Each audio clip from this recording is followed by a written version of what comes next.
History of the real Dr. Hannibal Lecter. History of the real Dr. Hannibal Lecter. Robert Maudsley is hardly a classic serial killer, although he has 4 lives on his conscience. His bloody journey began not on the outside, but behind bars. Free, he took the life of only one person, and the other 3 victims fell at his hands already in prison. Since 1974, Maudsley has been in life imprisonment, having spent about 40 years in solitary confinement, equipped by special order. His warders only visit him in groups, strictly following security instructions. It was Robert Maudsley's story that formed the basis of Thomas Harris's famous series of books about Dr. Hannibal Lecter. No, the British assassin is not a sophisticated psychiatrist and gourmand like his literary double. But there are many similarities between the hero and the prototype, and you can trace these parallels for yourself. Robert John Maudsley, born June 26, 1953 in Toxteth near Liverpool, was the 4th child in the family of Jean Maudsley, whose maternal instinct after his birth did not run out, giving the world 8 more children. Robert's father, George, was a truck driver whose peculiar vision of family life turned the house into a torture hell. Frustration with his miserable existence, exacerbated by alcoholism, George took it out on his pregnant wife and children, beating them mercilessly at any occasion. 6-month-old Bob Maudsley was strangely lucky. He, along with his 3 older brothers, was sent to Nazareth House, an orphanage founded at a Catholic convent. Robert spent up to 6 years in the orphanage, remembering these years as the happiest of his life. The monks, while not replacing his parents, took care of him, read him books, and took him for walks. Perhaps this path would have led Maudsley to the service of God, but fate ordered otherwise. Suddenly, the parents remembered about their sons and took them out of the monastery. From that moment on, Robert's life became a nightmare. During the years of separation, his mother finally degraded, and his father slipped to the level of a lowered alcoholic. The cruelty and sophistication of George Maudsley's abuse of children cannot be described. In conversations with psychologists, he later recalled horrifying events that are hard to believe. On one occasion, his father locked Robert in a room for 6 months, leaving him with only bread and water. Equally gruesome were the occasions when his drunken father raped him for misdemeanors like a broken glass. After a 1.5 years of torture, Jean and George's children were stripped of their parental rights, and their offspring were separated, sent to different orphanages in the UK. Despite his intelligence and good looks, Robert was tried more than once for adoption. Unfortunately, the torture caused irreparable damage to his psyche. He began to stutter and suffer from bedwetting. The child's reticence also repelled potential adoptive parents. Robert was taken to families and returned to the orphanage until he had had enough. At the age of 16, young Maudsley ran away from state custody. The fugitive chose London, where he thought it was easy to make a living, even without a profession. But after only a short time, the boy realized that an undocumented minor with no papers and no job skills and labor skills were of no use to anyone. So to keep from starving to death, Robert started moonlighting as a male prostitute. At first, he charged his clients for food and clothing, but soon he began to offer himself for money. Maudsley realized that his life was going downhill, but he knew he had no other way to survive, and there was no one to help him. The worst part was that the young man could hear the voices that were in his head telling him to punish his parents. Even decades later, the killer is convinced that if he had killed his mother and father as a teenager, as the voices in his head demanded, no one else would have been harmed. Robert tried to break out of the vicious cycle. He consulted psychologists and psychiatrists, but they could find any abnormalities in him. The young man had 2 unsuccessful suicide attempts, after which he gave up on himself and stopped fighting his mental illness. Maudsley's personality was finally deformed when he was introduced to drugs by a regular client. Regular use of narcotic drugs took Robert's brakes off, leading him to his first murder. The young man's victim was his client, a simple factory worker, John Farrell, who paid with his life for showing Maudsley pictures of the children he'd beaten. Enraged, 20-year-old Robert threw a sheet around the freak's neck. A sheet, and mercilessly strangled John, only 2 days later. 2 days later, the murder was solved and the young killer arrested. Under British law, the penalty for premeditated murder, a life sentence. But after hearing about the voices in the boy's head, he was sent to a psychiatric hospital for evaluation.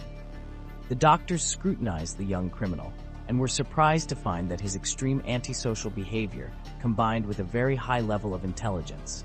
A very young boy, with only a few of an orphanage school, he was very well read, able. He could hold a conversation on a variety of subjects and could easily solve the most complex logical problems. Robert Maudsley's examination revealed that the young man was insane and in need of treatment in a psychiatric institution in a closed psychiatric hospital. Robert was transferred from prison to a specialist clinic, Broadmoor, and justice forgot about him for a while. The hospital, where the insane killer was committed, was designed specifically for bloodthirsty psychopaths and mentally ill rapists. Broadmoor had the most secure security in England and the strictest regime of confinement.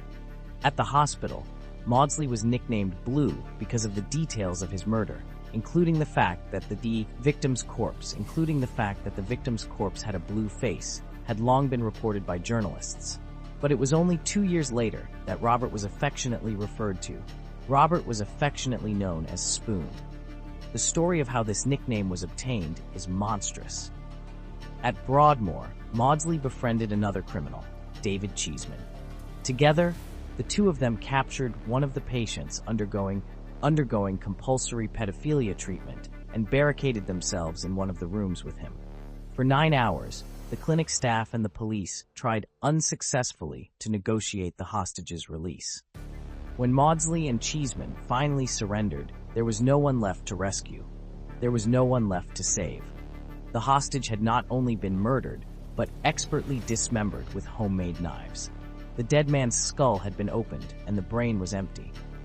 A tablespoon jingling mockingly in place of the brain. Since only Maudsley's face was smeared in blood, investigators concluded that he was the one who ate the victim's brain. After the gruesome episode, Maudsley was sent to the hospital at Whitfield Maximum Security Prison. It was the harshest prison in the British Isles, and conditions were not conducive to epic antics. But that didn't stop Maudsley, and he managed to unleash a bloody bacchanal in the most secure section of the prison. First, the killer stabbed to death inmate Sally Durwood, who was serving time for a series of rapes. Robert stabbed the victim 12 times with a homemade shiv, made from furniture fittings. After hiding the body underneath his bunk, Maudsley searched for his second victim. It was a man named Billy Roberts, whom the maniac first stabbed with his homemade knife, and then proceeded to bash his head against the bars. After turning the victim's skull into mush, Maudsley went to the corp officer on duty, before whom he was confronted, in a bloody, head-to-toe prison robe. To the stunned corps officer, Robert calmly informed him that 2 inmates who had been excused from the evening rotation, the 2 inmates he had killed, would be absent. Many believe the maniac committed the double murder so that he could be declared insane again, so that he could be sent back to treatment. But the massacre at this prison has not made Maudsley's conditions any easier. After a trial that added a couple more life sentences, he was locked up in solitary confinement for 5 years. But that wasn't enough, and the monster was given a separate high-security cell. That was located in a separate wing of the prison. The facility was built specifically for the ogre, and life in the facility was full of innovation. The concrete and glass box has no windows that face to the street. A high level of noise insulation is also provided. No foreign sound reaches the inmates' ears without the prisoner's knowledge. All the furniture in the cell is made of pressed cardboard, and to bring food inside, Maudsley is handcuffed to the bars, with handcuffs. On his rare outings, Maudsley is taken out, handcuffed, arms and legs, and the walks take place in another room, a room measuring 3 by 1.5 meters. The killer is simultaneously monitored by 6 heavily armed guards and several video cameras. To date, Maudsley is poised to set a record for solitary confinement, the longest he's been in solitary confinement, by Albert Watfuchs, who holds the all-time world record holder with his 45 years. The maniac has few distractions. He corresponds with his two nephews, reading books and playing games, PlayStation. The killer doesn't speak to the press, and all information about his life comes mostly from his nephew Robert. He lives in his own little world. He has a TV, music, and his PlayStation. He says there are so many bad people in the real world that he'd rather be alone. That's what the man says about his uncle, who he claims has no regrets. He just lives and tries to appreciate what little he has. Does the inmate know that he is the prototype of cinema's most famous maniac? Yes, Maudsley was informed that Harris used his story in his books, but Robert was completely indifferent, and showed no interest whatsoever in either the novels or the movies. The continuation follows, and it will be no less shocking stories. Subscribe to my channel so you don't miss it.